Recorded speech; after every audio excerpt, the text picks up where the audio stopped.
family haunting from The Conjuring, The Haunting in Connecticut, and perhaps most famously, the horrors of Amityville. None of these events, however, have captured imaginations quite like Annabelle. According to Nesper, Annabelle's story begins in 1970 when a 28-year-old nursing student named Donna received a Raggedy Ann doll from her mother as a birthday present. Nice mom. For her 28-year-old daughter. Normal mom gift. Oh, you're 28? How about a diaper?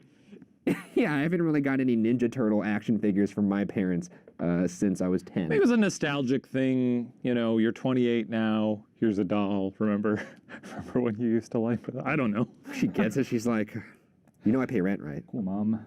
Yeah, I live on my own. Thanks. Could have used that Buy blender. Groceries. Maybe some socks. Donna would keep the doll on her bed in the apartment she shared with her roommate Angie. Shortly after receiving the doll, Donna and Angie began to notice it in positions they hadn't left it in, sometimes even finding it in a new room.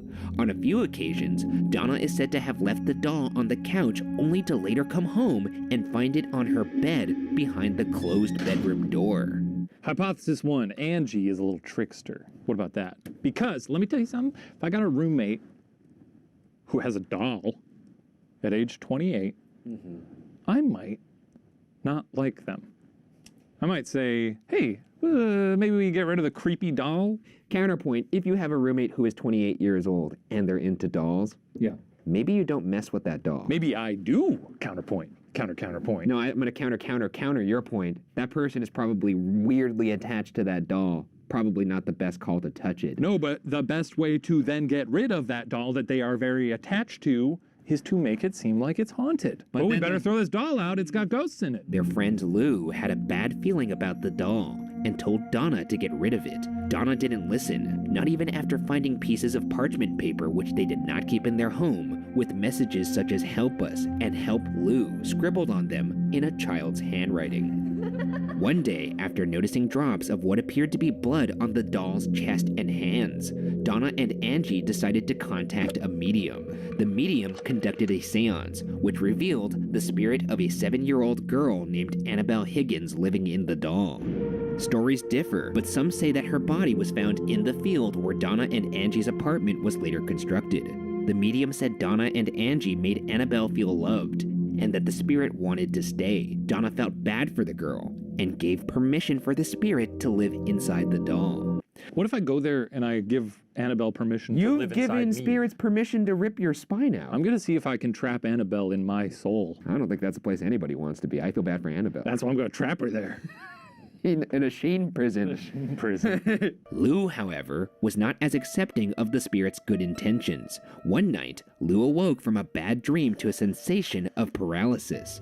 He looked down at his legs and saw Annabelle, who began to crawl up his body to his chest, where the doll started to strangle him. Lou eventually passed out. In the morning, he was convinced the encounter had not been a dream. I do think it's a little hard to kind of wrap my head around how plush hands could, like, there's no articulation in her. It's a Raggedy Ann doll. It's like a little paw. So how did she? She's just giving him a hug, really. Well, yeah, if you squeeze like really hard, like you take your arms like this. How is it squeezing? Take your hands and then squeeze your neck. I'm not gonna do that. Do it. No. Do it. I'll do it. No. Just do it for the science of it. Now imagine you have little plush hands. Now take them and then just kind of squeeze. Yeah, it kind of hurts a little bit. No, I mean it's a doll full of fluff. I love you. Well, okay, I'm curious. The day after Annabelle allegedly tried to strangle Lou, he and Angie were preparing for a road trip when they heard a loud rustling noise in Donna's room. When he went to investigate, Lou found no evidence of anyone being in the room, though Annabelle appeared to have been tossed on the floor. As he approached the doll, Lou suddenly doubled over in pain, clutching his chest through his now blood-soaked shirt. He opened his shirt to reveal claw scratches in the mark of the beast. It said Lou's chest healed almost immediately, and that all signs of the claw marks had disappeared within 2 days. if we're going with your original... It was crazy. You should have seen it. I mean, it's gone now, but it was nuts. Well, they said that the blood came through the shirt in the moment. But I don't understand why the demon would heal it quickly, too, like Dr. Quinn Medicine Woman. Like, why is the demon just doubling back right away and being like, yes, I'm making you bleed. Now I'll put a little triple antibiotic on it. Neosporin's quick. Not that Fast quick. acting. No, when I that's fell into not how that that pile of bricks when I was younger, put some Neosporin on the back of my head, didn't even need stitches. You didn't get that checked out? No, it healed naturally. Okay. Again, things falling into place here. The thing is, it's a doll that's walking around by itself. It's possessed by something. Yeah. I think the laws of physics maybe go out the window when you're talking about the doll. That's convenient. At this point, Donna decided enough was enough and contacted a priest. Another higher-ranking priest then contacted Ed and Lorraine Warren. The Warrens determined the doll was not actually possessed, as according to Nesper, inanimate objects cannot be possessed. Instead, Annabelle was being manipulated by an inhuman demonic spirit, which was using the doll to search for a human host. According to the Warrens, the demon was only a few weeks from completing its infestation, which could have resulted in the death of Donna, Angie, and/or Lou. Though they didn't believe the doll was possessed by a girl named Annabelle, the doll continues to be referred to by that original name. The Warrens asked a priest to perform an exorcist blessing on Donna and Angie's home, and Donna asked the Warrens to remove Annabelle from the apartment. Annabelle, however, would not go without a fight. While driving the doll back to their house, the Warrens claimed the car would swerve on its own and that the brakes would fail. After several near misses, Ed crossed the doll with a vial of holy water, which allowed them to finish their trip. Back at the Warrens' home, the doll resumed its haunting, moving throughout the house on its own, and even levitating out of a chair next to Ed's desk. While visiting the Warrens, Father Jason Bradford, a Catholic exorcist, reportedly picked up Annabelle from the chair it was sitting in and said, quote, "You're just a rag doll, Annabelle. You can't hurt anyone," end quote, then threw it back down into the chair. Lorraine instructed Father Jason to be extra cautious while driving and to call them when he got home. 3 hours later, the Warrens got a call from Father Jason, saying his brakes went out as he entered an intersection and that his car had been totaled. What were his exact words there? Oh God, you're not going to, are you? What were his exact words? Apparently he said, "You're just a rag doll, Annabelle. You can't hurt anyone." Okay, good to know. We'll commit that to memory. I hope you don't. She's just a rag doll, Ryan. I'm gonna call you a lift. She can't hurt anyone. You're gonna be in a separate car from me, I think. Would be crazy if I died. I mean, I know I say that a lot, but it would be cool to go out from one of the big guns.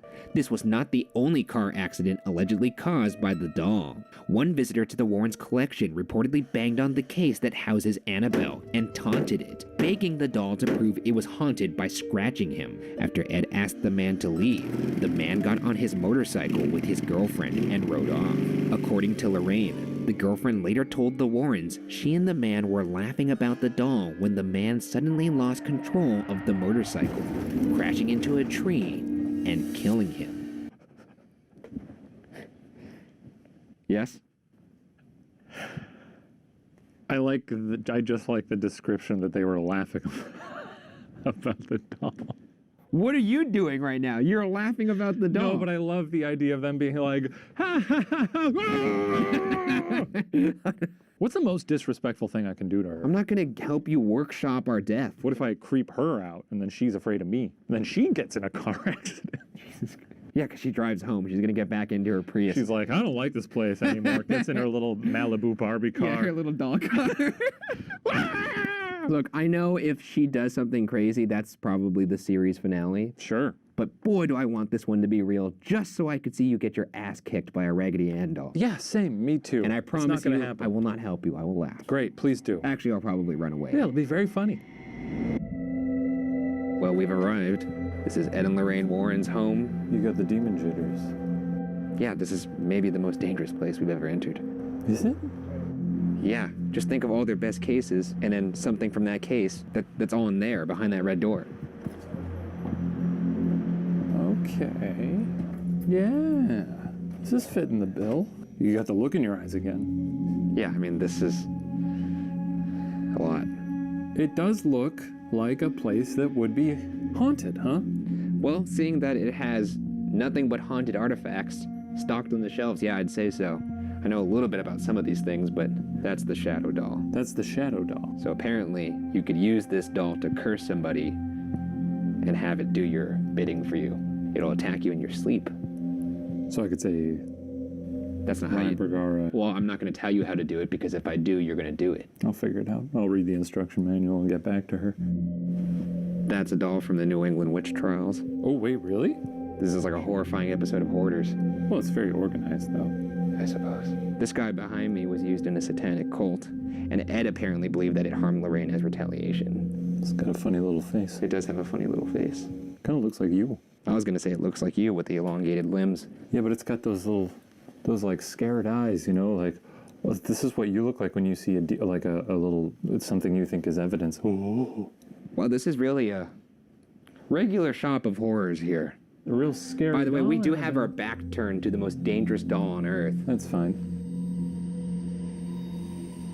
Okay, well, I guess there's no more getting around it. We could take one step at a time if that makes you feel better. One. Okay, well, you're just gonna go then, okay. 3. Hey, lady. Oh, okay, yeah, good, go for it. That's her. I do like that they have this out here as a nice reminder. They actually don't know why that's there. Apparently, Ed stapled that to this box, which was specially constructed to make her contained. Apparently, the wood is soaked in holy water. Well, that's good. If there's something in here that's manipulating this doll, and the doll being Annabelle, can you show us your presence? Can you, maybe manipulate this device that's in my hand? Can you make the temperature drop? Any of the above, really. Can you move something in here? Could you move the doll? Or one of us?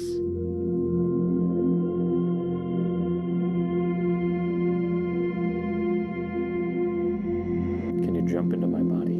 You could think of this guy as a very big doll. I'm gonna lock you up inside my body like a little canary. Jesus Christ. You're gonna be stuck inside my rib cage forever. What do you think of that, Annabelle? It is weird to make direct eye contact. Yeah, I don't like it. A man who stared into her eyes before crashed into a tree and died, so... Yeah, you can imagine waking up in the middle of the night and seeing that little face. Well, we got a spike when we talked about... Did you hear that? Huh? Hear what? The knock on the wood. No, that was the Osmo making a creak. There was no knock on the wood. Did you hear that? There was a little... It was clear as a bell. It was like tunk, this. Tunk, It was like tunk. this. No, it was like this. Like a little... It was more hollow sounding. Annabelle, I'm going to turn on something that may help you speak to us. You think this is how they defeat her in the movie with the spirit box? I don't think that's how they defeat her. No, it's too annoying. I'm gonna go back to hell now.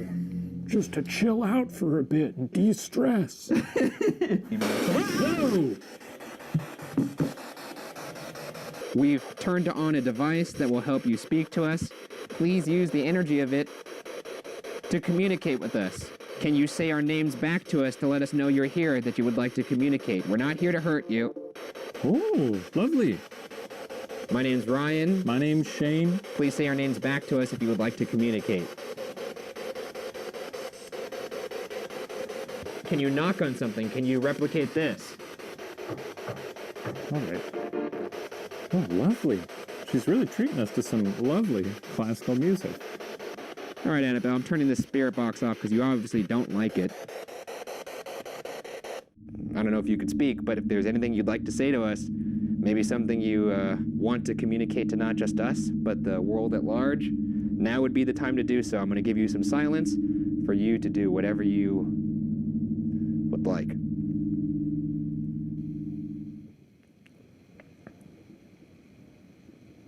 You're just a doll. I tried to give you silence. Isn't that what the guy said to her? Oh, God, why did you say that, man? Come on. What's wrong with you? I'm just, I'm trying to be very thorough here. Or stupid. We want a response. I'm really at a crossroads here because as much as I would like to catch some evidence here, I frankly don't want to catch anything at all. And I know that's to the detriment of all you watching out there. But frankly, in this moment, I don't really care. No. No. Jesus Christ, man. Oh, God, you almost gave me a heart attack. That's what kills me? Just the fright alone? Well, Annabelle, the next time you see us, it's going to be just us alone. And I would like to say, while everyone's in the room here, that I respect you, and I don't want anything to happen. In fact, if you were to say nothing to me, that would be great. All right, Annabelle. It's you and me now, and there's no hiding. Just you and the Shanester. What I gathered from reading about her was basically just respect her. I will say, I do not respect you. People have gone in there plenty of times, and nothing has happened, but the people who have chosen to mess with her didn't end that well for them. Again, I'm checking this meter all over. Oh, go up by the cross, we get a little reading. Maybe that's our pal JC. I don't know if he just hangs out in every cross in the world, or if he's split among them like a Horcrux. But good to see him. That feels like some positive energy. Is he going to show up in the Conjuring cinematic universe at some point to fight you? I have holy water, though. Right there. If anything happens, I guess I'll just like that. Back off! Come on out, fly around the room, make my bones burn. I don't know what demons do. Singe my flesh, scratch me up, make me bleed. Can you make me go blind? Oh, look, I'm seeing some action on the flashlight over here. Was that you? If that was you, why don't you turn it off for me? Oh, now you're turning this one on. Oh my God, I just realized whatever Shane's doing right now, I'm gonna walk in, like he's like the guy whacking away at the tree with the axe. I'm gonna walk in when the tree falls down on me. Okay, so we're getting double flashlight action. That's always a joy to see. If you are going to kill me, turn the right one off. Okay, I'm pretty resolute on that. If you're gonna kill Ryan Steven Bergara in the next week, turn that left flashlight off. It's flickering. It's getting there, and he's dead. I don't even want to know what he's doing right now. Frankly, when I watch this edit later, I'm gonna be pissed off. My biggest fear from this actually is not that something is going to happen in the room. My biggest fear is that something is going to happen after the room, like say the drive home or the flight home.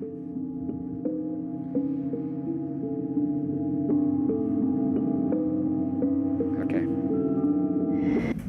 Time's up. All right. Which means it's my turn. It is your turn. I gotta say, and I said it to her face, she's weak sauce, bro. Have fun in here. I'm glad you set the stage so delicately for me. All right.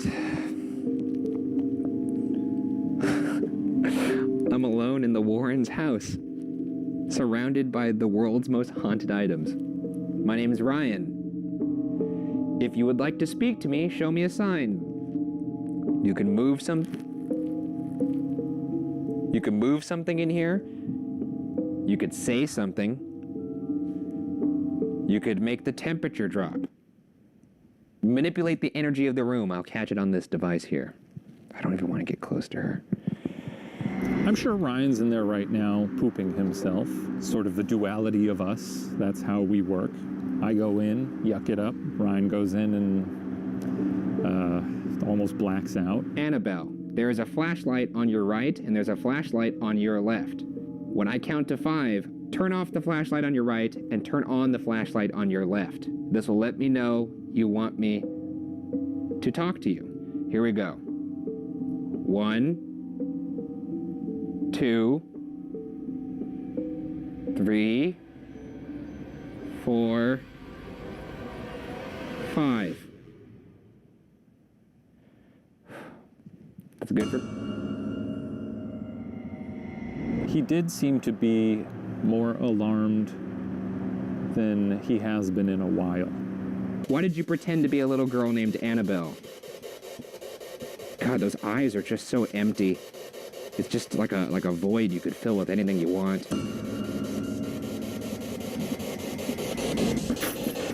Oh God! Fuck! Jesus Christ! Your time's up. Did you not expect me? Well, the flashlight turned on, and then the door opened, and I thought something was rustling around the room. Just me. Annabelle, this has been, I don't know if fun's the word I'd use, but... It's been fun. It has been fun. You're a wonderful host. Thank you for having us. I appreciate the hospitality. Sweet gal. I appreciate you not doing anything to me now or in the future. And, I bid you adieu. And just a reminder, Los Angeles doesn't have the best public transport in the world, so we are in vehicles quite a bit. Every day. Always traveling. Just a heads up. Between me and you, he's free reign. So, will that incriminate me in court if something happens to me? That's probably fine. All right, well, take it easy. When a mother purchased an innocent-looking Raggedy Ann doll in 1970, she was simply hoping to give her daughter a cute birthday present. There was no way she could have known the horrifying stories and cinematic blockbusters that would result from the gift. Whether Annabelle is done tormenting the people she comes in contact with, or if she still has more nightmares to inflict on those who cross her path, remains unsolved. Well, we did it. We did it. We're here. And now, well, actually, we didn't do it because now this is the part where people have often got hurt. And seeing as you did all the things that you shouldn't have. Why? Are you so angry you can't even speak? I can't believe you did what you did in there. And now we're in the same car. You realize the amount of danger that you put everybody in? Think of this, though. Think of what a gift it will be. If you survive the next couple weeks, no accidents, no nothing, you can put her on your little checklist of ghouls. No, I think I'm just gonna forget this happened. I'll remind you. As often as possible. I'm gonna be so pissed off if we die. Let's get home, Yeah, I guess. We'll try our best. Oh, God!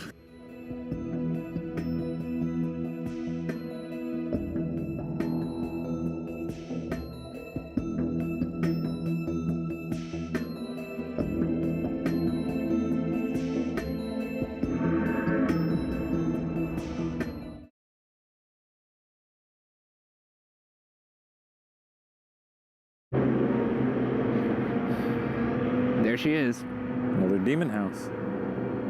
Another demon house. I gotta say, it does look as imposing in person as it does online. You gonna make it? Well, we'll see. I have a pocket Bible with me this time. Well, that's good. I didn't bring any holy water.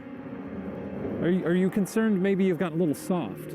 Once you hear what this place is, you're gonna see why I'm so scared of this joint. But I'm gonna keep this with me. I'm gonna keep this Bible here, back pocket at all times. If I need it, I'll use it. You, since you don't believe, you probably don't even need this, but if you want to use it later, you can do so. I don't need shit. There you go.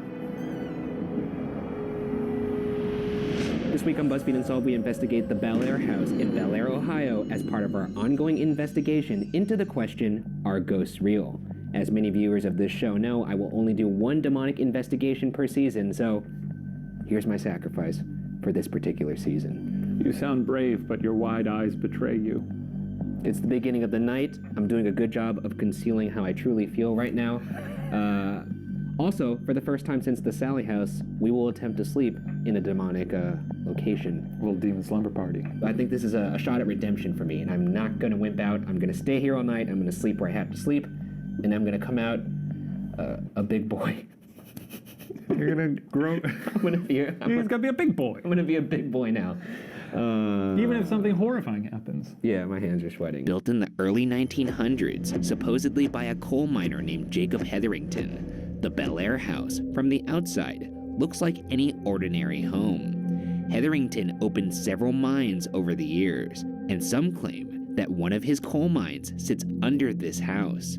Hetherington would pass away in 1904, and eventually, the house was said to have been passed to his granddaughter Lyde. In 1947, Lyde would die of a heart attack, reportedly in the living room of the Bel Air house. Her brother Edwin was apparently so distraught that he contacted mediums to try and reconnect with his dead sister. It's said that Edwin's attempts to connect may have opened portals within the home.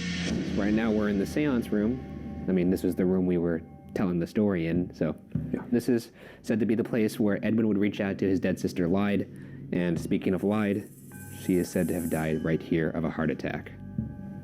Unfortunate. Yes. So, I think we could sit down here and do a classic seance. We'll light a candle and we'll reach out like Edwin would have done back in the day.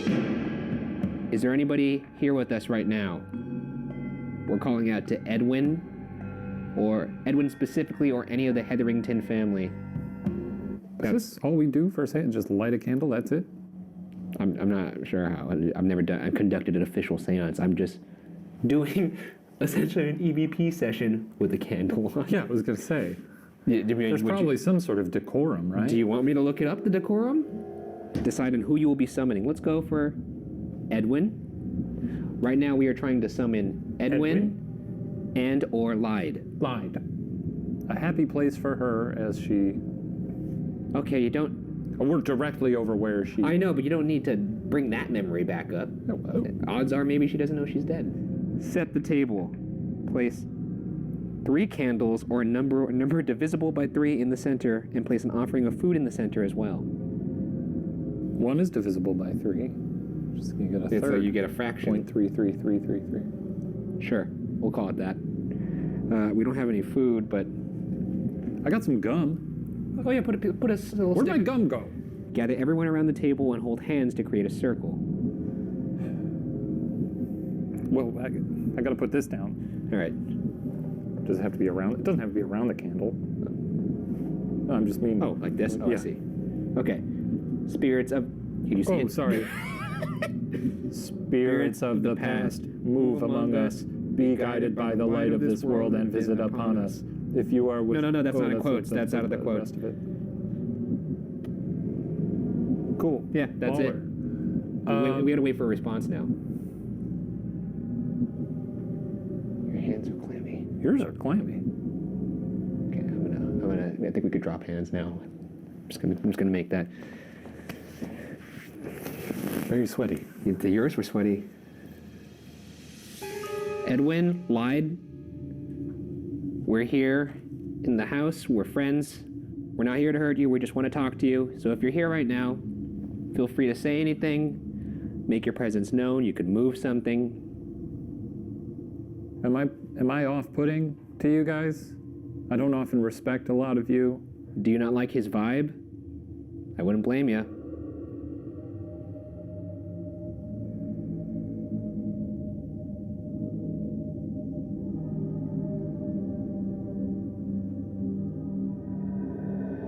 Is anybody here with us right now? Could you blow this candle out?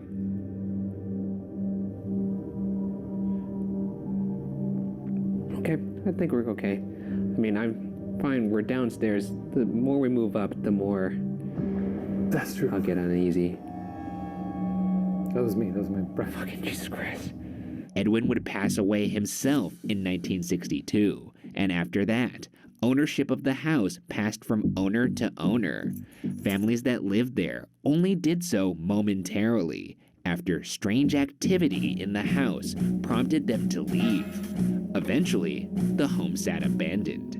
During this time, neighbors would claim to see activity within the seemingly vacant home, such as people moving about, peering out of the home's windows. Other than the deaths in the house, nobody knows why this seemingly normal home is ripe with activity. Some point to the notion that the house allegedly sits on a ley line, which are unseen lines connecting important physical/spiritual markers for ancient cultures. Other people point to the fact that the land beneath the house sits adjacent to what the current owner claims are Native American burial caves. And finally, there's the possibility that past coal mine accidents contribute to the unrest. Either way, something is not right at the Bel Air house. Perhaps that's why it sat abandoned. Until Kristen Lee. After her previous home had been destroyed by flash floods, Kristen Lee understandably thought her luck had changed when she managed to buy the beautiful Bel Air home at a foreclosure sale for reportedly only $46,000. In 2005, Kristen Lee and her family moved into the Bel Air house, marveling at what was seemingly a steal. Soon after moving in, it became apparent why the house was abandoned. Lee would hear voices, things would disappear mysteriously, and she would hear footsteps in the attic. One night, while napping on the living room couch, Kristen claims she woke to a man standing in her living room. Terrified, Kristen watched as the man walked away and vanished before her eyes. Quote, I was not sure if I was dreaming or had actually seen a ghost. I looked around the room and everything was in its place. However, the room was freezing cold. I saw my breath. End quote. What was odd about him was I could see straight through him, and I could see through the foyer too, and he had a flat affect. There was no emotion or there was nothing on his face. It was just very flat. And to that point, had weird things been happening leading up to that, or was that the first encounter? For me, it was the first encounter because we were homeless. We were affected by 2 flash floods. So in my mind, I thought, this is probably because we're working too hard, we're adjusting to the house. So I kind of just let it go off to the side in the back of my mind.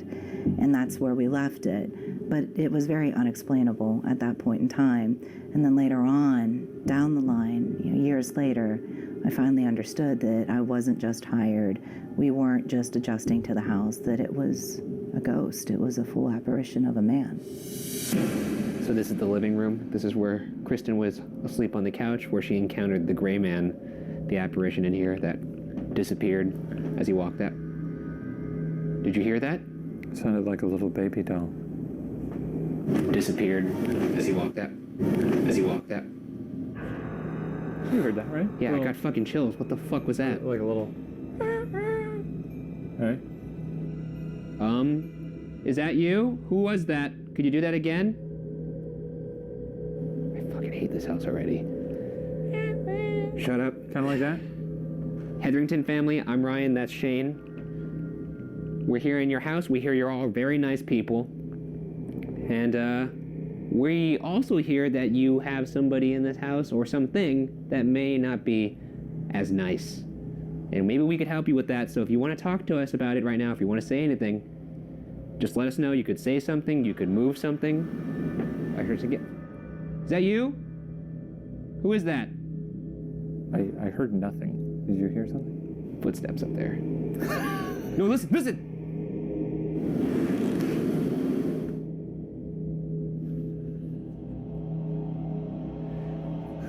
Footsteps up there. Yeah, you go ahead and explain it away. At first, Kristen blamed stress and says of that time, quote, I thought I was just tired and questioned my sanity. I never believed in the paranormal because I'm a trained forensic mental health professional, as well as a master-level psychologist. I blamed psychology until there was no more psychological reasoning, end quote. What do you think about, because she was skeptical at first, as most people would be, or some people would be. You would probably be skeptical at first. She blamed it on stress of the move. She didn't really believe what she was seeing. I mean, I feel like that checks your box of like the first thing you would do. That's admirable. It does, yeah. That's good, I trust her. But the thing is, like, once that happens and then another experience happens that you can't explain away, then you could see when you... Starting to stack up. And that's when it becomes, like, frustrating because then it's like... it's tough with these things because I don't necessarily believe in it, but, listening to her story, she tells it with such conviction. I don't not believe her. I don't not believe that she experienced these things. Yeah. Yeah. I just don't believe the... Ghosts? Yeah. There's a part of your brain that you can't... There's a hurdle you can't jump over, that you literally cannot get over this one thing. Yes, there is a moat that separates fact from fiction in my brain. And you have your very heart set in what your definition of fact is. As do I. Yeah, provable things. Okay. Alrighty then. All right, moving. I mean, that's... Yeah, okay, I mean, I have my beliefs, you have your beliefs. Yeah, we'll just leave it at that. We'll leave it at that. Hey, that's the show, right? That's the show. Yeah. And though Kristen tried to ignore the signs, the encounters continued to escalate and get more violent in nature. The breaking point for Kristen was an incident involving her dog, Bella. Where was the point when you decided this is what it is? It's actually a ghost. What I saw was actually what I saw. Well, this part is very supernatural. This is something that I still can't explain today. And I was upstairs. We had moved around so many different times, bedroom to bedroom. We were in the back bedroom. It was just my dog, Bella, and I, and everybody had gone out that night. And I felt like paralysis. It really did. So of course I blamed psychology again. That's what I always blamed. And I couldn't move. And there was this dense, dark mass that was just floating toward me. And then it finally lifted Bella up because she was barking viciously again. She was on top of me. Her claws were going inside of my rib cage to where it actually hurt. And she was on top of me, and I actually felt her breath in my face. And she lifted up, it lifted her up, and it just slammed her up against the wall. And the... Yeah. Sorry, I don't mean to. Yeah, I won't punch you in I'm the face. sort of. I'm not laughing at it. I'm Right. sort of. That's a crazy story. Yeah. Here's the thing. Welcome to the Blair House. Sorry, I laughed at you. This is just what he does.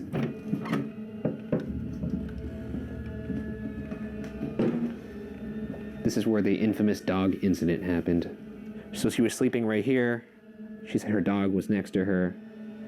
Something came in the room. She felt paralyzed, similar to sleep paralysis. But then, dog levitates and right into that wall. It's this window right here. Seems where the ley line hits. So, we're conceivably standing on the portal. She said her dog was often unnerved by shit that is on this room. So, A lot of scratches. big dog. You know how fucking sick that is to throw a dog across a room like that? Yeah, you gotta be a real piece of shit. I don't know what kind of door is in here, or what perhaps threw that dog that one night. But whatever it is it here right now? Is there anything passing by right now? Just follow our voice? We just want to talk. We're just two guys looking to make some conversation. Just a couple of dreamers. I'm gonna fire up the spirit box. Okay?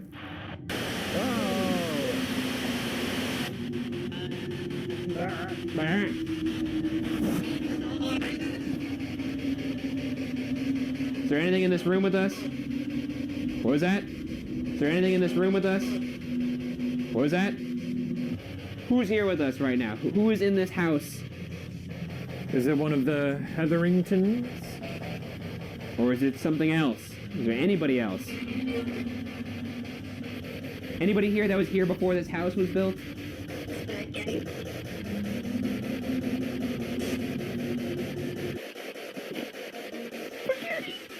Spaghetti? Tell us your name. Apple Tater? Last chance. Who is in this house? That just sounded like a wailing. Waiting. Yeah, me too, bud.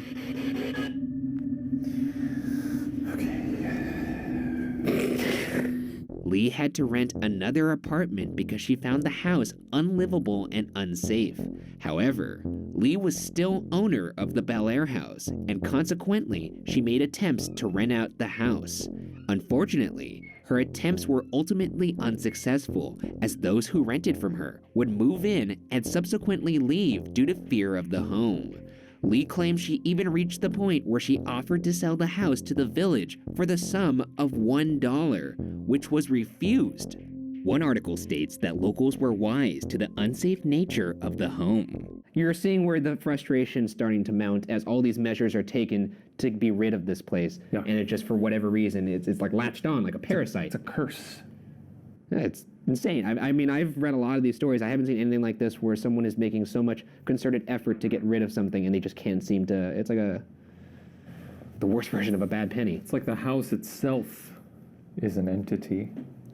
What are you doing? What? I don't know. Why are you rubbing your hands together? Right? It's like the house itself is sort of Yeah, I get what you're saying. an entity. I'm just saying, regardless of whether or not you believe, it's easy to empathize with the situation, or sympathize, I should say. Yeah. Yeah, Cool. You reached an agreement there. we did. Good.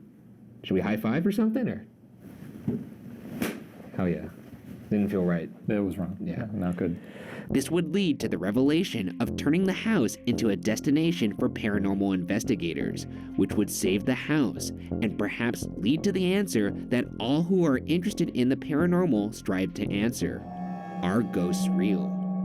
But as promised in the intro, we're not here just for ghosts. We're also here to confront something that may not be human at all, which leads us to Emily Davis, the name Lee gave to the house's child spirit, a small girl. Upon research, an Emily may have existed in connection with the house, but it's by no means definitive. However, based on our past experience in the Sally house, I learned that many times, demons or non-human entities will present themselves as something less formidable to trick those that encounter them. Sometimes, that can include appearing as a child. Emily is said to have made contact most often in the attic, and it's no surprise that the attic is where Lee feels the strongest sense of oppression. We're gonna go up to the attic later. We're gonna see what's up there. Great, all right. Let's find ourselves a Emily lady. I hope not. Emily Lee. Jesus Christ. Little pigtail demon. Are these demons? Are they big, like, hellish ghouls with just a little blonde wig on? Is that what we're talking about? No, I think they could accurately make themselves manifest in a form of a little child. Yeah. Like, I've said this to you before. They're not going to come out with the horns right away because no one's going to be like, oh, I want to be friends with that thing. But if you see a little girl throwing a ball to you, like, yeah, I'll play catch for a little bit. It's just weird you that know? they is it like a character creator in The Sims? Like they pick out a little pink frilly dress and they're like, I don't like that one. Maybe some overalls. No, that's not. So, final phase. The attic. Yeah, I mean, it's the one I've been dreading the most. Yeah, well, One thing to note, there was a lock on the outside of the door. always very fun. I guess you do that in case an old wily raccoon gets in there, right? You know what? At some point tonight, I'm gonna lock you in here. You wouldn't dare. I would. Yeah, you probably would. Don't do it. Ooh, this is a big attic. It's said that you feel really oppressive energy up there. However, Emily is not the sole resident of the attic. According to Kristen, a boy fell to his death from a window in the attic, but Kristen believes the boy may have been pushed. By who? Nobody can say for sure, but Kristen seems to suggest that the entity referring to itself as Emily may be responsible. Apparently there was a survey named Gary who had a son that went right out this window, an event that almost repeated itself 3 times. Yeah, how many people are going through windows in this house? I guess I'm just realizing now that seems to happen to many people. I mean, it kind of tells you what kind of thing is up here, but it's not so much that it's dragging them from another part of the room. People who don't know the history of the house seem to just be drawn to this window, almost in a trance-like state. Also, I hear Emily likes to play piano. If you're a demon, walk through that door. Walk through whatever portal you have to get into this room. Because we are 2 willing individuals. Don't include me in that. Huh? Yeah. No, you can walk in the room, just don't go inside me, you know? By the way, if we hear that go off while we're sleeping, I'm gonna lose my fucking... Yeah, you're gonna poop your pants. Brace yourself. Wow, that was a loud one. So if anyone wants to say anything, now is the time to do so. Who's up here? Emily, if you're here, say something.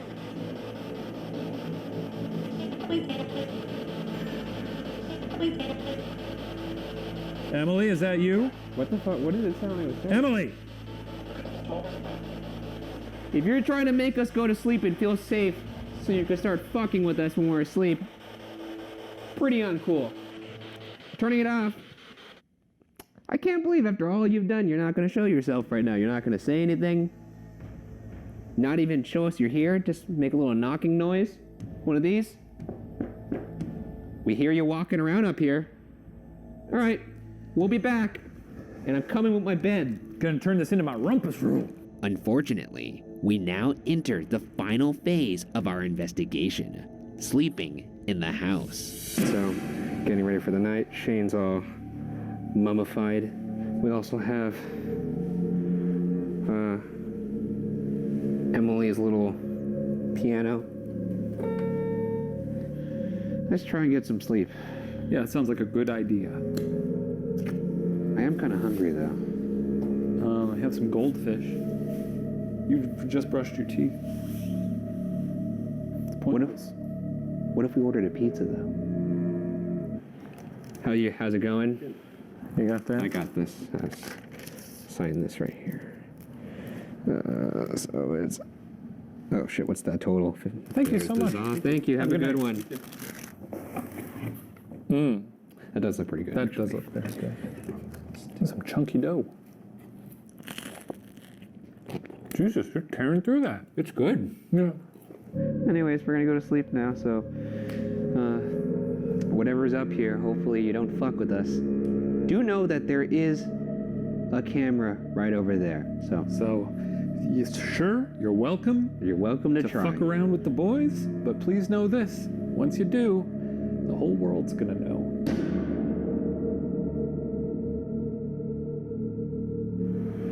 Alrighty. Another overnight in the books. Yeah! Time to pack up. Get the fuck out of here. Do you believe me now when I say that maybe we're both demon-proof? We're not demon proof. I think we might be. I think we caught a demon in a slumber. It's been a lovely stay in this quiet, uneventful house. Well, demon, Oh, he's getting cocky. you thought you had me in your clutches, Aha! but not today, demon. Not Yeah, today. that's good. I'm done with this place. Deuces, demon. I'm mobile. The house is cleansed. Yeah, get that. That wasn't as triumphant as I Not like. cool. Take a last look at it. You're never gonna see it again. After spending the night at the Bel Air house, our sense of what resides there is no clearer than before. But the house's history of scaring away residents, including Kristen Lee, is enough to approach the house with caution. Is there actually a demon infesting a home full of spirits? No one can say for certain. And for now, whether or not the Bel Air house is definitively haunted will remain unsolved.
So here we are, the road to Ohio State Reformatory. Another prison for the boys. They're opening up the prison for us.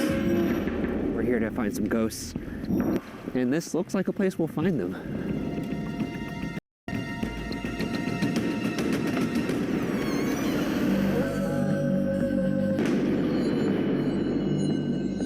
This week on BuzzFeed Unsolved, we investigate Ohio State Reformatory in Mansfield, Ohio, as part of our ongoing investigation into the question, are ghosts real? This enormous prison was notorious for violence and poor conditions and is considered one of the most haunted places in the U.S.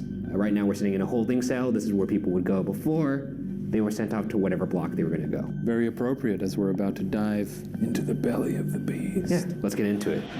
Opening on September 15th, 1896, Ohio State Reformatory was constructed in Mansfield, Ohio, on top of the former site of a Union Army training ground in the Civil War.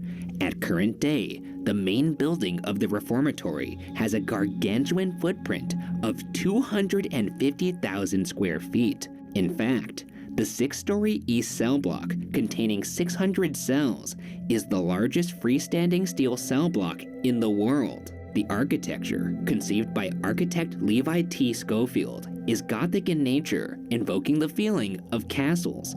Conditions inside of the prison, mixed with the design, would earn the reformatory the unaffectionate nickname of, quote, Dracula's Castle, end quote.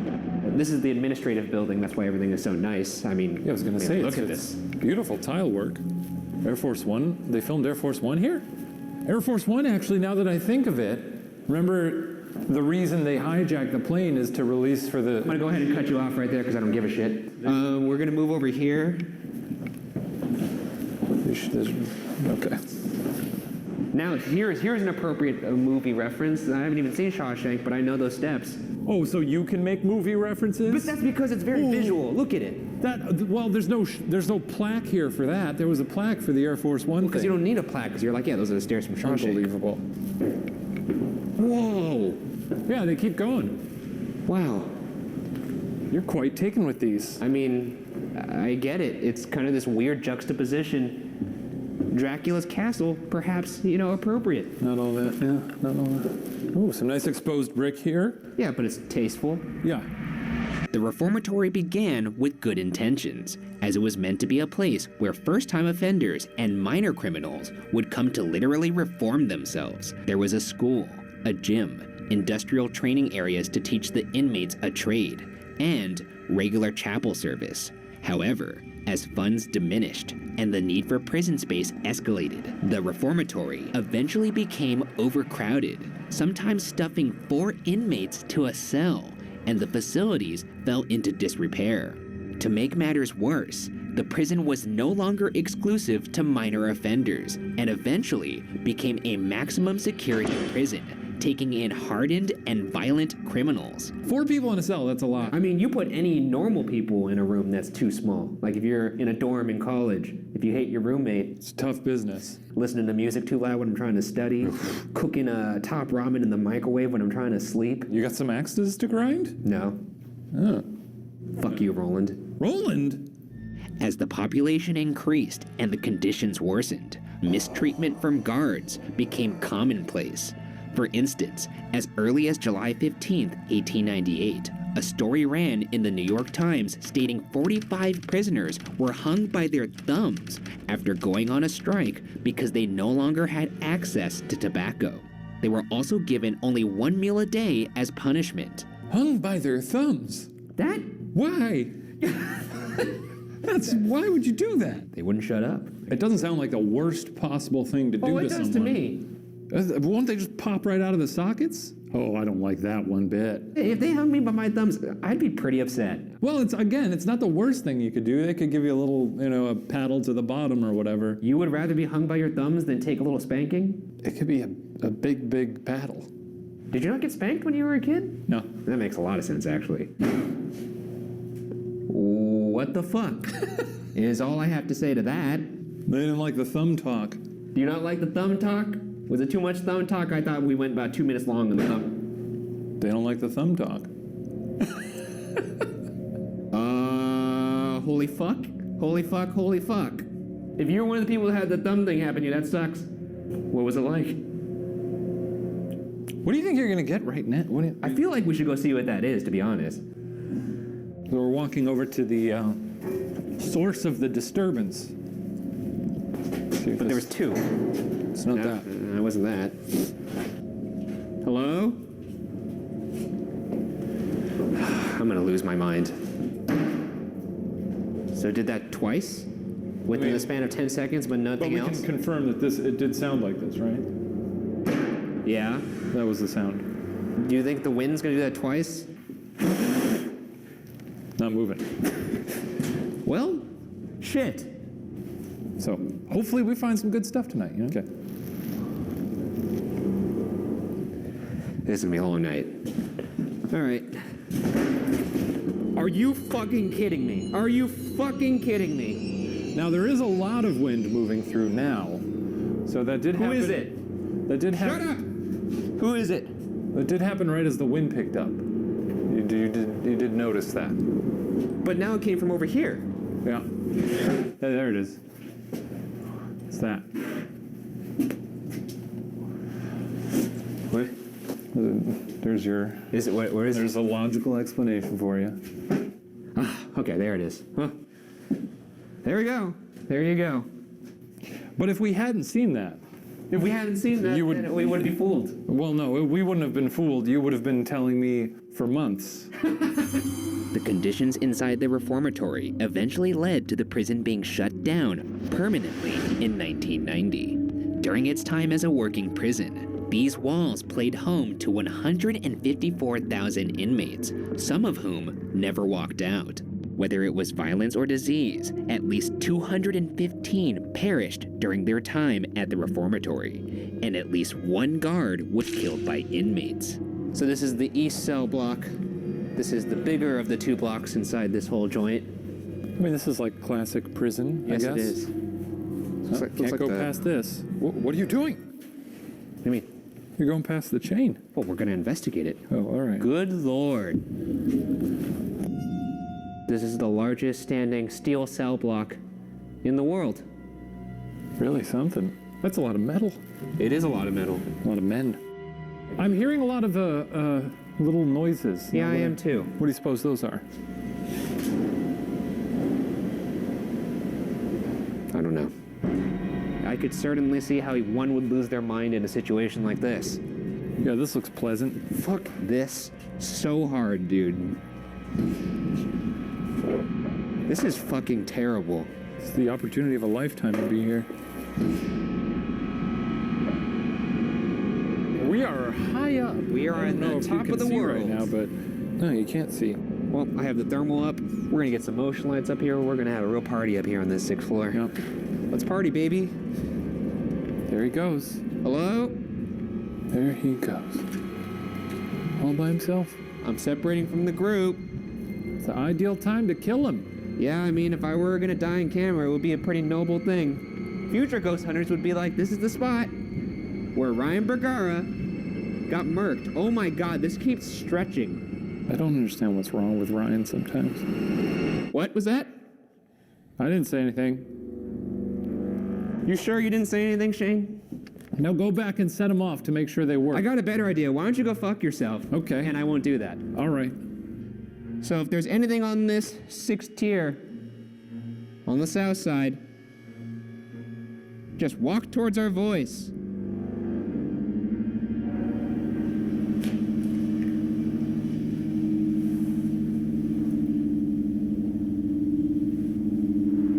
If you turn on those lights, you'll go to heaven. Okay, see, now that's taking it too far.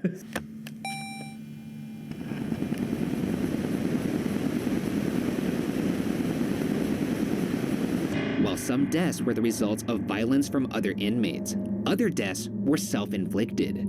It's said that one inmate named James Lockhart covered himself in turpentine stolen from the prison furniture shop and set himself on fire in his cell.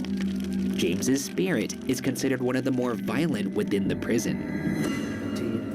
16, 15, 14, 13. All right. Coming in, James. Okay. Oh, fuck. It's tight. It's a tight squeeze. We can barely move around in here right now, just the two of us. This is insane. Could Yes, you this is very imagine tight. living in That's a here lot. with 4? That's crazy. James, I get it. I just want to say that up front. If I had to be trapped in here, even if it was only for 15 years, too much. So when did he was 22 when he set himself on fire? Yeah. He had been in here since he was 7? What? He was trapped in here for 15 years? No, his sentence was 15 years. I see. It said that other people walked by, like the guards, walking in over here, seeing a man trapped in here on fire. I mean, it was probably gruesome. Yeah, Jesus Christ. I'm gonna turn something on that may help you talk to us. And it's, Even to James, you're gonna do this. yeah, I'm gonna do this to James. Sorry, James.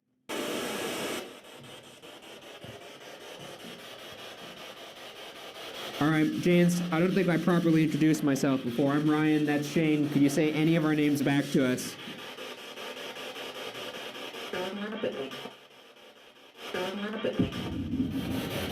Thermopylae? I don't know what the fuck that was. Monopoly? James, are you in here? It's classical music, huh? What? Say that again. This is your last chance. Use this energy that this is giving off to say something. Turn it off. Well, James, we're gonna leave your cell here, but before we leave, once again, sorry what happened to you happened to you. Pretty awful. May you know peace.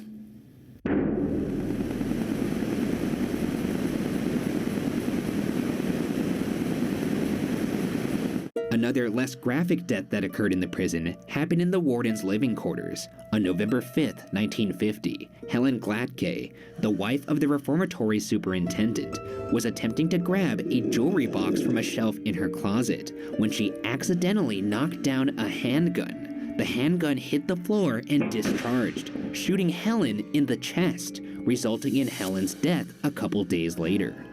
Visitors to the living quarters report smelling her prominent rose-scented perfume and catching glimpses of her walking into her pink bathroom. All right, so this is the second floor. It's up here where Helen's living quarters were, as well as her two sons. Seems like a fun place to grow up if you're a child.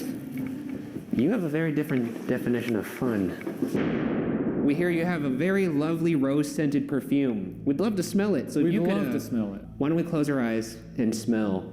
Okay. Heighten our sense of smell and see if we could smell any kind of perfume. Yeah. You too. Yeah, I'm happy to. You ready? Yeah. Okay, maybe back up for me. I could feel your air intake. It's like a gross nasal jet. Nope. It smells like old wood. Yeah, I was gonna say old wood rotting plaster. Well, Helen, if you aren't here, or if you are here, we sure can't smell you, which is a weird sentence to say. We can't smell you, Helen. Or if you're a little busy right now, we can always smell you later. Smell you later. Oh, you back? We're going to do an investigation now. Yeah. Okay. One room that is particularly active and mysterious in nature is a room on the third floor of the administration building, referred to as the chair room. The room, which is one of the only rooms in the reformatory without windows, has a single chair sitting in the center of it. Paranormal investigators claim that when the chair is moved from the center of the room, the chair will return to the center of the room on its own. One investigator even claimed to be pushed and scratched by the entity in this room. And as the name would suggest, I present to you the chair. This chair looks fucking stupid in the middle of the room. I actually think it looks rather nice. I like what you've done with the place. It really sets the room right. Well, we disagree, and I'm the guy who's gonna move it. Hey, don't move the fucking chair. Come on, man. Hey! I tried to stop him. Seriously, that's just rude. You're gonna come into his room, or its room, whatever's in this room. I'm sorry. We're from California. Don't let this be representative of all Californians. We're the Hollywood elite. I don't think you're strong enough to move it back. Whoever you are. Are you even human? Are you maybe a demon? Whoever's here, move that chair back. That's not the center of the room at all. Move it back. I'll stand right over here. You can throw it right at me if you want. Move that chair. Move it. He's gonna take your chair, he's gonna take it outside, he's gonna spread his butt cheeks, and he's gonna lay a fat turd right all over the center of it. I didn't. Sure, yeah. I'm painting a vivid image. Very vivid. Yep, that's what I'm gonna do. And I'm gonna take photos of it and put it on Instagram. How about this? If whatever's in here moves this chair back to the center, we won't do anything to the chair, we'll leave it alone. Sound like a fair deal? Yeah, it sounds like a fair deal. You see that? He said if you move it back, he won't mess with it. Look. Tough season for the bukkake. No, wait a second. You realize this happening would be incredible, right? Yeah, it would be. It certainly would be unboring. One thing that also happens in this room is people get scratched if they get a little too rambunctious. Scratch me! That's what I'm here for. I'm here for the scratches. I keep forgetting. Now, I don't really think you're actually giving it your all. What do you want? Scratch me! There we go. There he is. Asshole! He's back. Go on!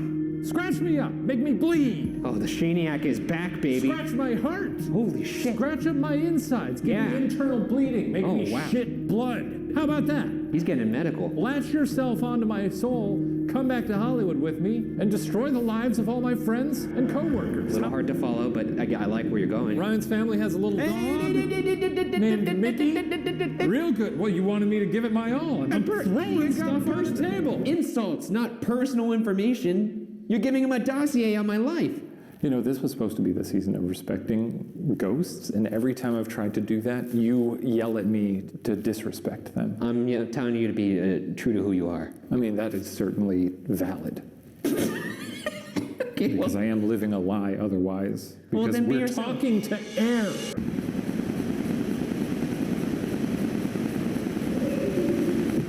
The chapel is also an active area of the reformatory. There are rumors of the chapel being used as a place of executions prior to becoming a chapel, and ghosts are known to grab people who attempt to leave. We're coming up. This should be a good place, though, right? It should be. Then again, you would also think that spirits that are hanging out in the chapel are kind of mocking things, maybe. I don't know. Yeah, but Jesus... Is Jesus here? I have no idea. At this moment, our audio recorder picks up a voice saying, "I am not." Is Jesus here? I have no idea.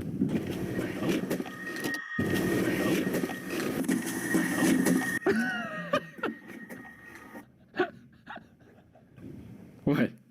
Well, clearly he is. I guess. Is Jesus that's the being only- sneaky? Yeah, because he says I. He's answering. I'm not here. I'm not here. It's either that or it's the devil. I don't know. But then Jesus is the devil? Is that Well, he your says I'm stance? saying it's the devil pretending to be Jesus. He's playing like a little game. Like. But then he would say, I am here. It's me, Jesus. That's true. I guess that doesn't really. You know what it is? I just am nerved. I'm unnerved by something answering a question about Jesus. That's a ghost hanging out in a chapel for some reason, which seems like a weird place for someone to spend if they're trapped for eternity. I don't know. I chalk it up to the usuals. I think it's pretty clear. Chalk it up to the usuals. That's just going to be a new go-to answer. Okay, well, I think it's a pretty clear voice, and it answered your question in a little tricky way, but intelligently. I am not. Holy moly. This is quite a room. I mean, it is a chapel. I gotta say, for a prison chapel, I did not expect it to be this expansive. Oh, should we harmonize?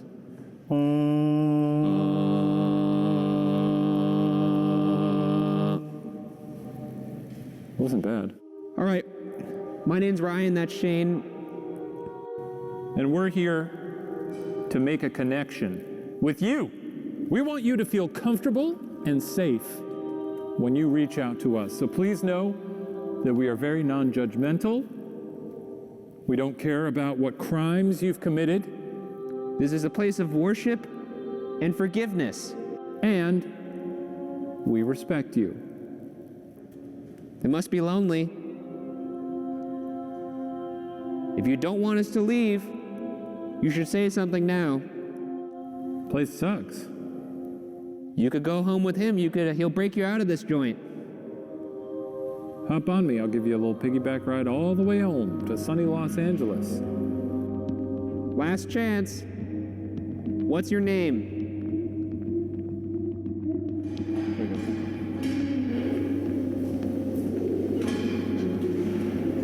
Is that muffled conversation? It's very peculiar. Where's it coming from?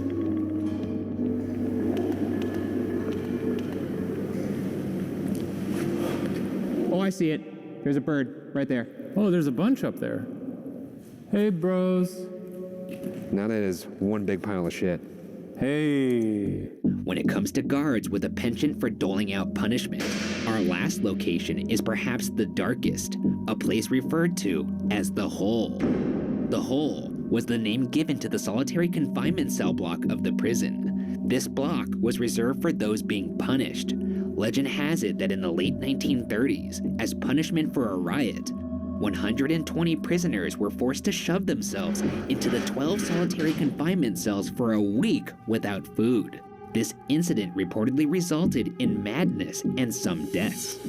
Reportedly horrifying happenings occurred in the Hole, including an inmate hanging himself, a guard being killed by inmates, an inmate lighting himself on fire, one instance where 2 inmates entered the hole together and only one walked out, with the other being discovered dead, his body stuffed under the bunk. In other words, this is a rather horrible place, and as with most horrible places, we'll investigate it individually. We're gonna do that thing where I go first and you go second, and that'll be fun for you because you get to build up the anticipation and get very scared. Yeah, really good. While I just walk around and probably won't take it very seriously. Goodbye. Goodbye.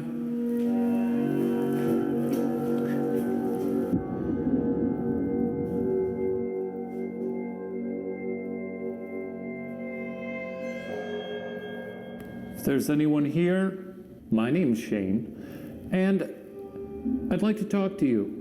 I have a microphone in my pocket, and if you put your lips real close to it and whisper something, my friend will have proved that ghosts are real.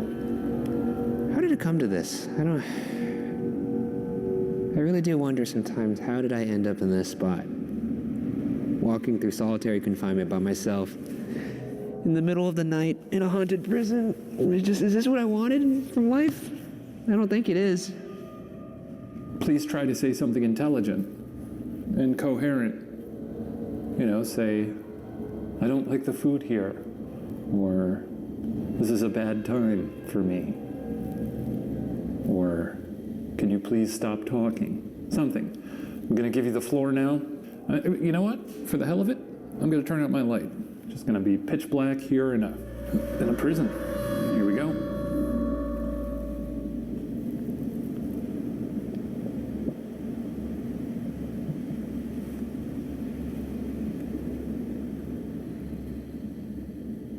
You know, I didn't walk down West Cell Block.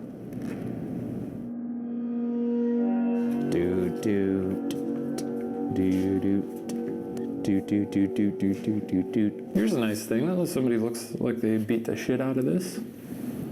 Not sure what that is. Ooh, yowza. Now these appear to be the solitary rooms, I think, because they have those tiny little doors on them. I'm gonna jump into one of these, feel out the space. Ooh. Ooh. I'm going to be quiet now. If you're a ghost, reach out to me, communicate. I welcome your thoughts. I respect you, because that's what I'm doing this season, or at least attempting to do. Here I go. I'm going to be quiet now. Let her rip.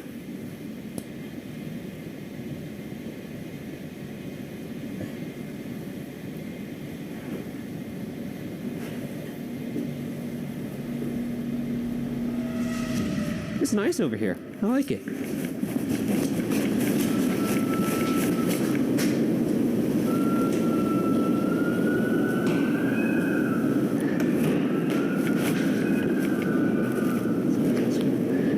If that's somebody up there, make that noise again on your cell. I fucking hate this place. I really do. But it's got some charm. I'm not even kidding about that. Time to face the music, huh? Let's send the Rye Guy to the hole. Very scary, the things you said to me. I don't know if my friend Ryan is going to respond quite so well. You do know I hate you, right? It's pretty spooky. I sat in one of the solitary cells and just really, I tried to put myself in their shoes, and I think I learned a little bit. Wow. I hate this part of the episode, you know. I mean... Ghosts, here he comes. Jesus Christ, that was loud. Here comes your boy, Ryan Bergara. Okay. Well, good luck. Off you go. Okay. Well, as Mr. Shane said, my name is Ryan. I'm very scared right now. So know that if you're scared, I promise you I'm more scared. Ryan's out there doing his little thing. Do know that if you show yourself, I have a camera. I will see you. And everybody will know you exist, and I win. He seems to be handling them well this season. Proud of him. Growing up, you know? If there's anybody up here with me, I just got the chills. Oh, shit. He had to do it sometime. I don't know how he's gonna fare. He was a little rattled earlier in the night. Well, I'm gonna sit on one of these, and they're disgusting. Okay. Sitting in a solitary cell by myself. Good shit, right? Okay, let's fire up the spirit box.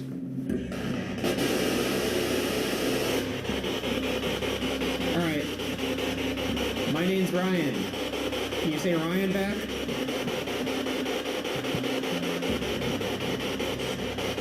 You say Ryan?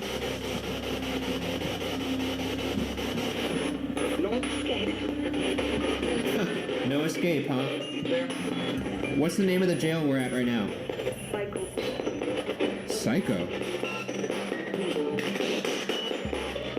Who is in this cell? Whose cell am I in? Can you say my name? My name is Ryan Bergara. What did you do? Why are you here? Good. Good? Obviously you weren't good.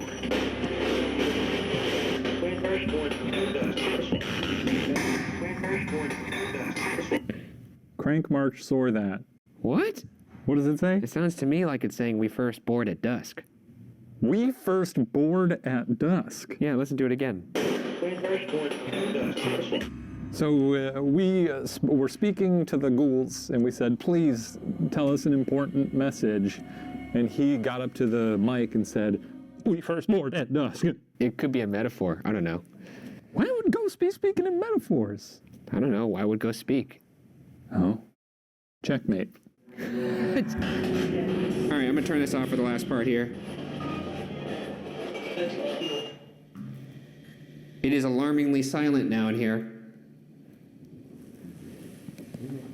What was that? Who was that? Reveal yourself. Could you make a noise? Could you bang on one of your cells? I'll come to you.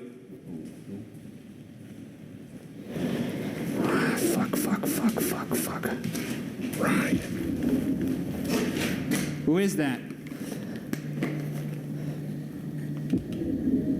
Do you hear the little whispers? Please. Oops. If you want to talk, God, I have such all the hair standing up my body. Time's up. Thank fucking God. Too late. Won't get to know. Sayonara, motherfucker. The Rye guy is out.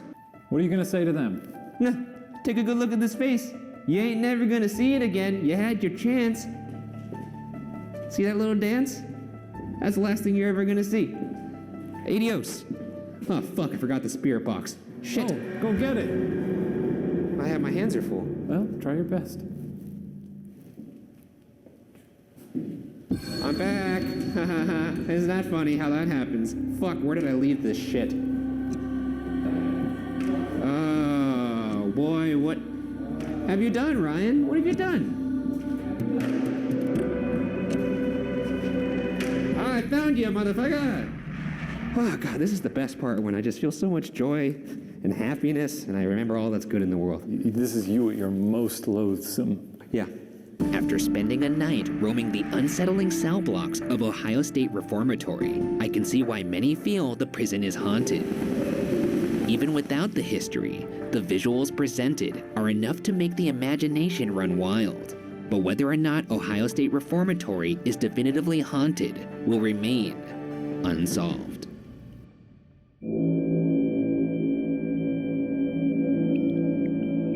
So right now we're gonna go retrieve the static cam from the chair room, and if this chair is not where I left it, I'm gonna lose my fucking mind. What if the chairs are stacked like in Poltergeist? That would be equally insane. Oh, this is so weird. They're in the same spot. In the same spot, how about that? Very curious. Very good. Something about this doesn't seem a little fishy. Because that ghost is supposed to move that. He was. And I can't say I'm not disappointed, because I am. I'm disappointed with whatever's in this room. Tough season for the Bugaras. It's a big ask, once again. Tough season.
Tonight, something strange happened in the skies over Arizona that still hasn't been fully explained. An event now known as the Phoenix Lights. It was extraordinary. No one knows for sure what happened that night in the skies over Arizona in March, but thousands of people saw something. This week on BuzzFeed Unsolved, we investigate the Phoenix Lights, a possible UFO sighting in Phoenix, Arizona. This case is regarded by many to be one of the bigger UFO cases of all time, mainly because of the amount of witnesses. You already look like you're stoked. I love it. I love it. A lot of times it's like, oh, this person saw a lady get abducted by minions, but nobody had a camera. Well, not today, friend. Not today, because, spoiler alert, let me just take a little peek in there. It's hot. You didn't even look. Ooh, there you go. There's so much heat in here. Let's get into it. Okay. Okay. On March 13th, 1997, around 7 p.m., a string of about 5 lights in a V formation appeared in the sky above Phoenix, Arizona. The National UFO Reporting Center reported that the first call regarding the lights came in at 8:16 p.m. from a retired police officer in Paulden, Arizona, which is about 2 hours north of Phoenix. The retired police officer reported he saw, quote, a cluster of red-orange lights arranged in a V formation, end quote.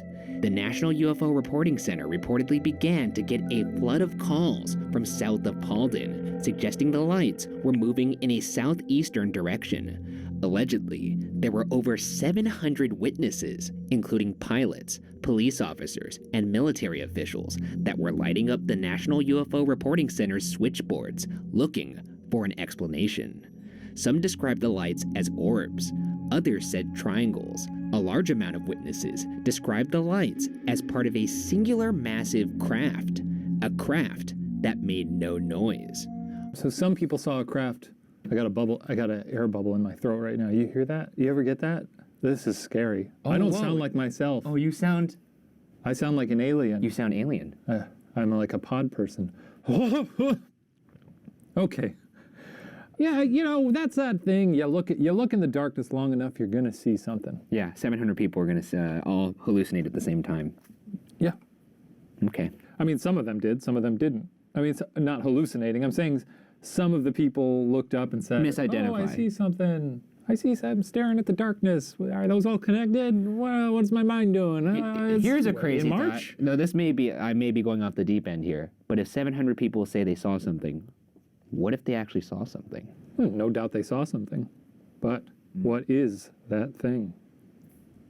What? That's the question. One man named Terry Proctor captured one of the only videos of this event. The grainy, low-quality video, which we can't show you due to copyright, seemingly displays 5 lights in a V-like pattern in the sky. Around 10 p.m., a second set of as many as 9 lights appeared in the sky, seemingly hovering in the same spot. Whether these lights are related to, or are in fact the same lights from the 7 p.m. sighting, is unclear. However, it's this set of lights that comprises most of eyewitness testimony, as it was later in the night after the buzz of the first sighting had people on alert. It seems not the usual MO for aliens, right? To sort of do a little appetizer. This is a weird case because there's a possibility that one was legit and one actually was something normal but was misidentified. So it confuses things. Curious. Or they were the same thing. I think either is just as likely. I think it's possible that aliens knew they were going to be seen or didn't know they were going to be seen. One of them fucked up, was asleep at the wheel, forgot to turn on the cloaking device or some crazy shit like that. It's just a button. And now he's fired and he's looking for work. His wife divorced him. His little alien kids don't have income to live off of. It's a really bad situation for that alien father. I don't think aliens have money. A laser printer technician named Dana Valentine witnessed the craft from his yard in Phoenix. Quote, "We could see the outline of a mass behind the lights, but you couldn't actually see the mass. It was more like a gray distortion of the night sky. Wavy. I don't know exactly what it was, but I know it's not a technology the public has heard of before." End quote. Tim Lee, a management consultant, described the event saying, quote, "It was astonishing and a little frightening. It was so big and so strange. You couldn't actually see the object. All you could see was the outline, as though something was blotting out the stars. The lights looked like gas. There was a distortion on the surface. Also, the light didn't spill out or shine. I've never seen a light like that." End quote.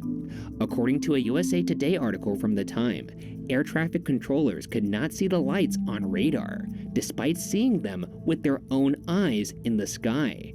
That's pretty significant. Yeah. If they were planes, you would see them on the radar. Yeah. So it's not a plane. Unless it was stealth. We'll get into that later. Okay. Based off of reports, it appears that the mysterious spacecraft was enormous, made no sound, moved slowly, and on occasion would hover over an area. Phoenix physician Dr. Lynn Katay was a witness of these lights and states, quote, "It was a mile-wide formation of these orbs, and I caught them head-on turning into a V," end quote. Witness Sue Watson described the craft as, quote, "a shopping mall flying over my home. It had these lights in front, and then it was totally illuminated underneath, like a yellowish amber. It was a totally rounded boomerang shape," end quote. Videos of this second event showed the string of 9 lights hovering in the sky. The lights illuminate off and on, randomly, over the course of a couple minutes, while floating in what could be described as a loose V-like formation. Other videos captured the events of March 13, 1997, and according to a USA Today article, quote, "computer analysis of the tapes puts the object at 6,000 feet long, or more than a mile," end quote. With these things, I tend to put it first on spooky military activity, more so than extraterrestrials. It just seems like a big gamble for extraterrestrials to just, I mean, if they're coming down at night in the first place, clearly, and they're trying to cloak themselves, well, great. Maybe hang outside, a few miles outside of town. I mean, really, it's not that much of a gamble. What's the gamble? They're clearly more advanced than us. What's going to happen? Okay, we see them. We did see them. We're not going to attack them. So pop on by around the afternoon. Because maybe Let's get some peepers on that ship. Maybe they saw us and they were like, not interested. Swipe right or left or whatever the fuck Twitter is. Well, not Twitter, Tinder. It just sounded like an 80-year-old man right there. Well, whatever, Twinder. Whatever Twinder is. Twinder. Yeah. I think maybe they came to check out resources. They didn't like what they saw, so they just left. While there are people who say the lights were part of one giant craft, there are others who believe the lights themselves were the crafts. A truck driver named Bill Griner's recollection of the event seems to suggest the latter. Griner said that his truck route took him within a mile of Luke Air Force Base. He states that he witnessed 2 orbs, one of which was floating over the Air Force Base. At that moment, 3 F-16s took off, after which the orb pursued one, but then shot up into the sky and disappeared. Quote, "Before this, if anybody had told me they saw a UFO, I would have said, yeah, and I believe in the Tooth Fairy. Now I've got a whole new view. I may be just a dumb truck driver, but I've seen something that don't belong here. I wish the government would just admit it. You know what it's like in this city right now? It's like having 50,000 people in a stadium watch a football game, and then having someone tell us we weren't there." End quote. Love this guy. Yeah, I love it. He's like, he realizes that the first thing a skeptic is going to say is, "Oh, it's a fucking truck driver." So Yeah. check that box. Yeah. I was going to say, no, it's a fucking truck driver. He got me dead to rights. And then he gave a solid analogy of people watching a sporting event and then having people go, "Hey, you didn't watch that." And he also gave the I was a skeptic until I saw this defense, which is great. It was a yeah, and I believe in the Tooth Fairy. Go fuck yourself. It was a 3-pronged attack. That's pretty good. This guy is, he's a savant when it comes to rhetoric. Yeah. On May 6th, during a council meeting, City Councilwoman Frances Barwood asked City Manager Frank Fairbanks if there was going to be an investigation. Quote, "I asked if anybody knew what this object was, and could we check into it. I was met by a whole bunch of stares." End quote. She claims that following the meeting, a city manager approached her and said, quote, "You shouldn't have asked that question." End quote. Then, the Arizona Republic published a cartoon of City Councilwoman Barwood with a light switch on her forehead and a button on her jacket saying, quote, "I love UFOs." End quote. Barwood continues, the mayor's office put signs on my picture in the hallway, and I found out afterwards they handed out business cards with my name on it that said, speak into the tinfoil, I will hear you. End quote. Despite being ridiculed, Barwood began receiving phone calls from other witnesses, all describing the same thing. Nonetheless, for a while, the case went unacknowledged until a USA Today article released 3 months later on June 18, 1997, described the event, effectively bringing the story into the national spotlight. From the article, quote, on March 13th, hundreds of people reported an enormous object or objects in the night sky. It's the most confounding UFO report in 50 years. So far, there is no explanation, but the government is not investigating. Local and federal agencies disagree over who should purse the report. End quote. Yeah, I guess it didn't. So there's been almost no coverage of it up No. until here. And this is 3 months after the sighting. Because this is before YouTube or Yeah, no one's on Twitter going, holy shit.